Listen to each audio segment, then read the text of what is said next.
Bonjour, bonjour à tous, ici Pharo, Sedgus. Bon, c'est l'heure, j'ai terminé le jeu complètement à presque 100%, il me manque juste des trucs avec Banner. Il est temps donc que je vous dise mon avis sur le jeu final, et franchement, il est assez incroyable. Franchement, j'ai passé 110 heures totales sur le jeu. J'ai monté l'amitié avec tout le monde, sauf le Docteur Banner, parce que je vais vous expliquer pourquoi, et globalement, mon avis ne change pas beaucoup des 45 heures, donc la vie va être assez rapide, va même être très très rapide, parce qu'il n'y a pas plus de choses à dire que ça. Je vais même hésiter carrément à faire juste un long post pour expliquer pourquoi, mais non, je vais juste expliquer là les différences. Donc globalement, le scénario est une tuerie. Le scénario, il est une tuerie. Il y a plein de petits secrets, ce genre de choses. Il y a effectivement des légers impacts sur le scénario qui sont impactés par rapport à votre comportement et par rapport à votre alignement. Malheureusement, ça ne va pas.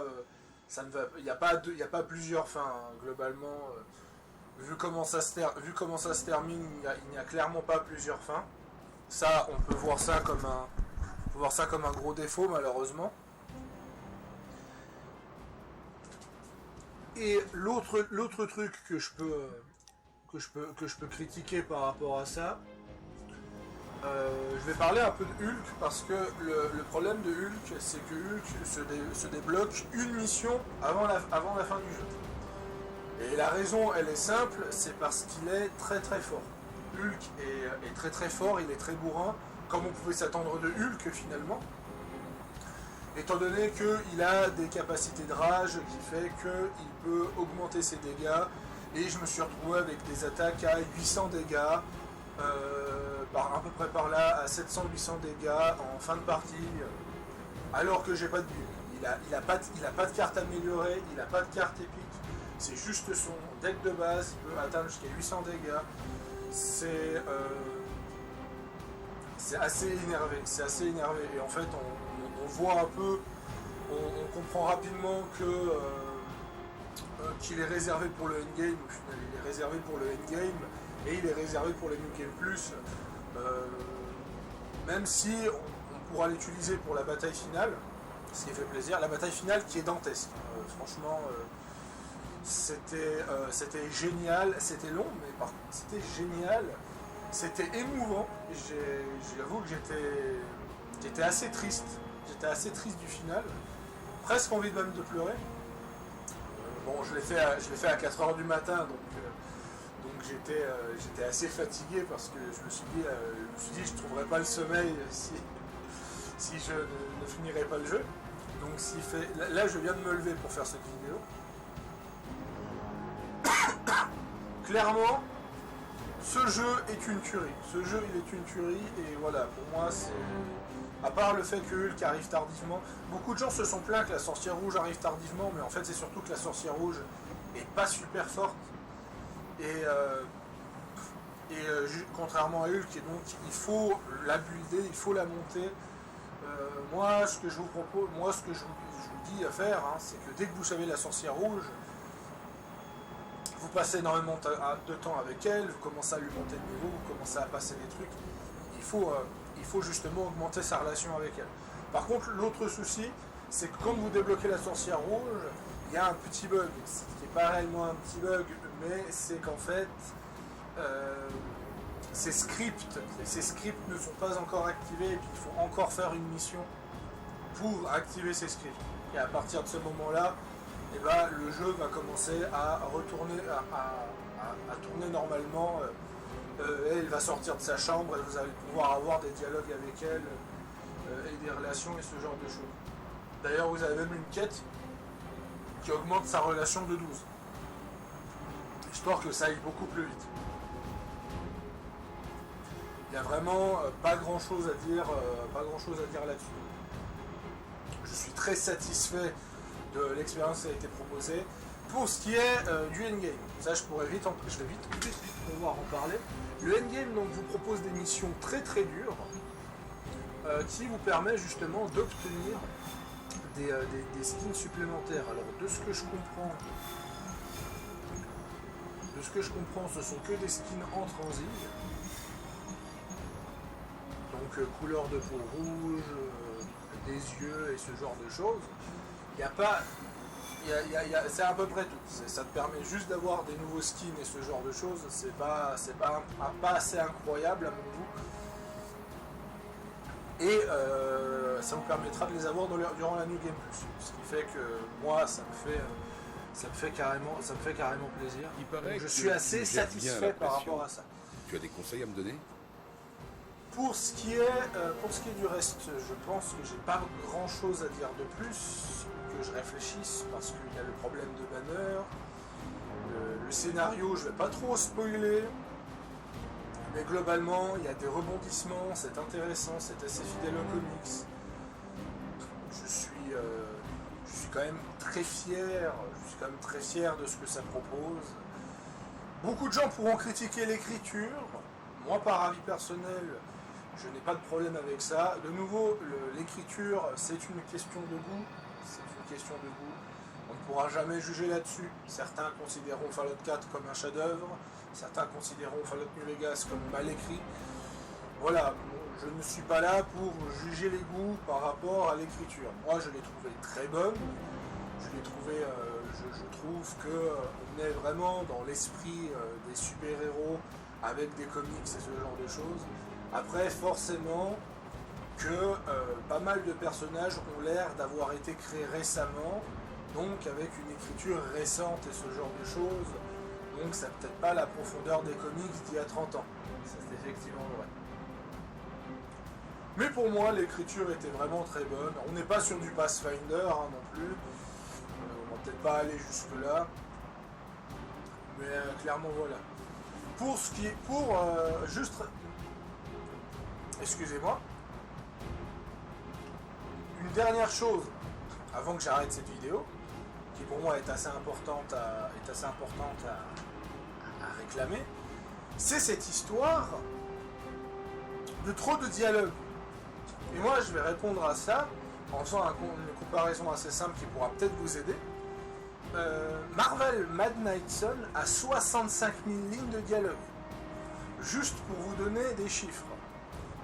Mass Effect 1, c'était 20 000 lignes de dialogue. The Witcher 3, c'était 40 000 lignes de dialogue. Et Skyrim, c'était 60 000 lignes de dialogue. Cyberpunk, c'était 100 000 lignes de dialogue.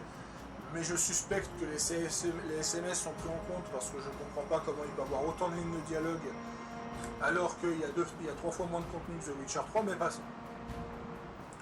65 000 lignes de dialogue. Et ça, franchement, moi qui ai passé 110 heures sur le jeu, et comme vous avez pu le remarquer, Banner va encore me parler, les personnages vont encore parler et autres, c'est assez énorme.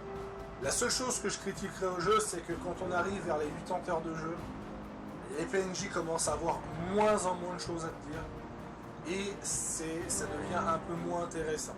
Ça devient un peu moins intéressant parce que je trouve que le cœur du jeu, c'est l'abbaye, et dès que vous avez fait l'abbaye à 100%, dès que vous avez fait les 3/4 des dialogues, parce que franchement, le début du jeu, tu as au moins un gros dialogue chaque midi et chaque soir, vous en avez plus beaucoup.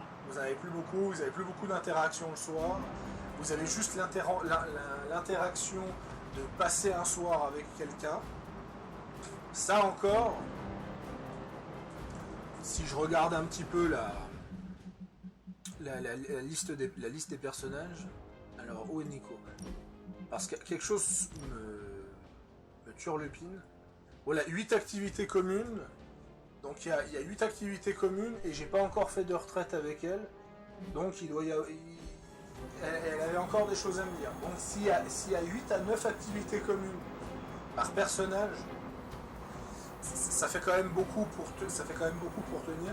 Surtout que les activités communes, on peut en faire je crois une par semaine. Donc vous faites juste le calcul qu'il faut quand même énormément de temps. Je pense qu'il faut clairement 150 heures de jeu si vous voulez épuiser la totalité des dialogues du jeu. Mais voilà, j'ai ressenti un peu une tristesse un peu à la fin. C'est que j'ai tellement fait traîner les choses pour pouvoir profiter au max des dialogues que je me suis retrouvé avec un léger manque de dialogue vers la fin. Mais le jeu, hein, il a vraiment beaucoup de dialogue. Hein, vraiment, rien que la fin. La fin, juste avant de faire la bataille finale, vous devez parler à tout le monde. Vous avez facilement 5 minutes de dialogue, 5 à 2 minutes de dialogue par personnage. Vous avez au moins une demi-heure de dialogue avant la bataille finale. Franchement, c'est assez énervé quand même. Ça, j'ai été vraiment assez surpris de ce que proposait le jeu par rapport à ça. Et ça, franchement, je lui dis un gros GG. Pour ce qui est de ce que mon avis sur le fait d'avoir beaucoup de dialogue, c'est un RPG les mecs. Déjà, rien que ça, en fait, c'est un RPG les mecs. Il faudra que vous compreniez que dans le RPG, hein, je sais que mon avis va pas du tout être d'accord, mais dans un RPG, c'est du dialogue. Les gens ne jouaient pas à Fallout pour son gameplay. Les gens ne considérait pas Morrowind comme incroyable pour son gameplay. C'est le principe RPG qui compte. Et je peux comprendre que en 2022, quand on décide de déclarer Elden Ring meilleur RPG de l'année, alors que le principe RPG d'Elden Ring, c'est surtout son principe de statistique et pas son principe de dialogue, je peux comprendre que ça peut faire bizarre. Je comprends que les gens ne sont plus habitués à jouer à un vrai RPG avec beaucoup de dialogue. Parce que oui, même si il n'y a pas beaucoup de choix, j'espère d'ailleurs que la suite de ce jeu, parce qu'il y a un gros tease à la fin, j'espère que la suite de ce jeu se fera avec Hunter. Et en plus de ça, j'espère vraiment qu'il y aura beaucoup plus de choix. Parce que pour moi, c'est le seul défaut que j'ai à ce jeu. Hein. Le seul véritable défaut que j'ai à ce jeu, c'est qu'il manque de choix. Il manque de choix, et clairement, ce jeu, il aurait eu beaucoup de choix, notamment plusieurs fins et ce genre de choses. Ah, je pense que ça aurait été un de mes jeux préférés pendant longtemps. Là, ça va être mon jeu préféré pour l'année. Mais bon, l'année prochaine, il y a Stalker 2, il y a Starfield. Je pense sincèrement que ce sera pas compliqué de le dépasser. Voilà, c'est ça que je veux dire, c'est que c'est un excellent jeu, c'est un chef-d'œuvre, mais il faut pas oublier une chose, c'est que l'année 2022, je l'ai trouvé ultra pauvre, et que si je considère que c'est mon jeu préféré, c'est parce qu'il n'y a pas eu trop de mastodontes derrière. Pour moi, ça reste un excellent jeu, vraiment, meilleur jeu Marvel, ça par contre, c'est pas compliqué. Surtout quand ta concurrence est Marvel Avenger. Donc clairement, je suis estomaqué et impressionné par la quantité de travail et la quantité de détails qu'a fait les développeurs sur ce jeu. Et j'espère qu'il y aura des mises à jour, j'espère qu'il y aura du contenu, j'espère qu'il y aura du suivi. Voire éventuellement une extension, pour une extension centrée sur Hunter ou ce genre de choses, ça me ferait grandement plaisir. J'ai été touché par ce que le jeu proposait. Et je pense aussi sincèrement que je suis touché par le jeu pour une autre raison que j'évite d'en parler en vidéo, mais voilà. C'est que je ne veux pas parler de mes problèmes familiaux et ce genre de choses, mais j'ai on va dire un passé un peu triste. Et c'est vrai que toute la relation entre la mère de Hunter et elle me touche énormément. Tout ce qui est lié aux mères et ce genre de choses, je suis profondément touché. Je ne vais pas expliquer pourquoi réellement, mais ce sont des scénarios qui me touchent à chaque fois. Et vu que tout le scénario est centré sur Lilith et sur Hunter, c'était vraiment incroyable. Cependant, je mettrai quand même une critique au jeu. Le casting, même s'il est 5 étoiles, je maintiens que Captain America n'a rien à faire dans le jeu. et que juste son heure de gloire avec Crossbones, je trouve qu'il arrive quand même avec un cheveu sur la soupe dans l'histoire.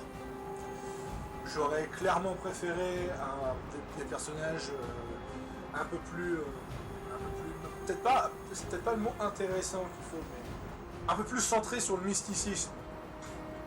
Éventuellement Diablo avec sa téléportation, ou encore Colossus, ou peut-être même des personnages magiques que je ne connais pas de l'univers Marvel. Ça aurait pu être aussi intéressant, parce que je pense qu'il va y avoir d'autres personnages aux dimensions magiques. La fille de Dormammu notamment, hein, la fille de Dormammu aurait pu être un personnage très intéressant à la place de Captain America.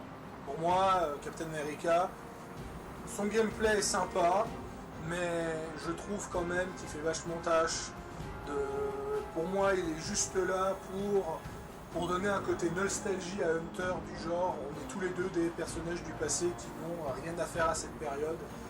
Et donc, d'un côté, je trouve ça intéressant, c'est très cool, mais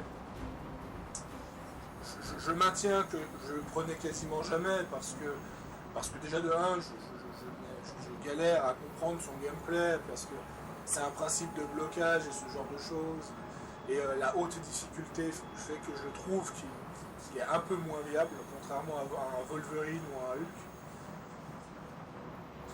Ouais, je suis un peu mitigé par rapport à Captain America. Ma note n'a pas changé, hein, ça restera 19 sur 20, parce que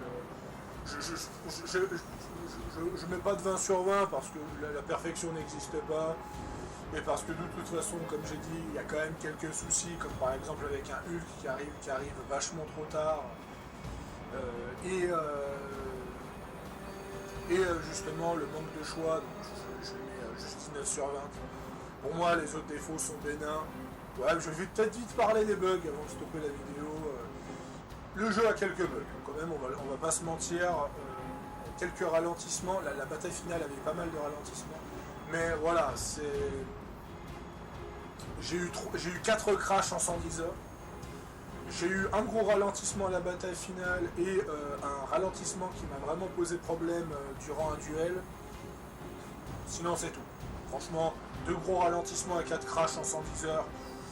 Si on peut avoir ça, si on peut avoir que ça sur les prochains jeux qui sortent l'année prochaine, moi je dis banco, hein, allez-y, parce que voilà. C'est le jeu le mieux optimisé que j'ai joué cette année. Bon, ça résume un petit peu l'année merdique à la fois que j'ai eu. Bref. C'était donc Pharaoh Sadius. J'espère que cette vidéo vous aura plu. Je n'ai pas grand chose de plus à dire par rapport à ce chef-d'œuvre, mais je serai là pour les commentaires. C'est vrai que j'ai beaucoup parlé, 18 minutes pour pas dire grand chose de plus, mais fatalement, j'espère que ce que je vous aurais dit vous aidera à vous faire votre avis. J'étais pas dans le meilleur état pour la faire, parce qu'effectivement que je viens de me réveiller et que je compte quand même faire pas mal de choses aujourd'hui. Je ne pensais pas faire la vidéo à un autre moment et je ne voulais pas la faire à 3h du matin. Donc voilà, j'espère que ça vous aura plu. En tout cas, sachez une chose, Hunter maintenant est un personnage que j'adore. Elle est ancrée justement dans mes personnages personnels.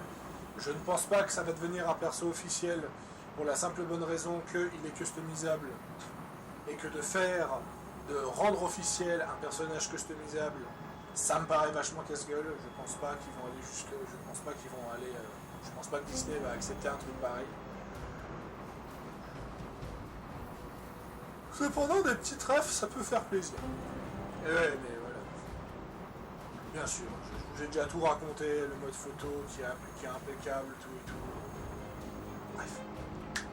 Allez les gens, je pense qu'il est temps qu'on se dise adieu. Au revoir Marvel Mad Nyson. Je ferai peut-être des vidéos quand les DLC sortiront, mais voilà. Je pense sincèrement que là, j'ai fait ce qu'il fallait faire pour cette fin d'année. Donc je vous dis, bon Noël, bonne année, on se revoit pour l'année prochaine. Je pense que je ne vais plus faire de vidéos, même si Petit Vampire me propose, je vais faire plus de vidéos pour la fin de cette année. Donc je vous dis à l'année prochaine, à plus.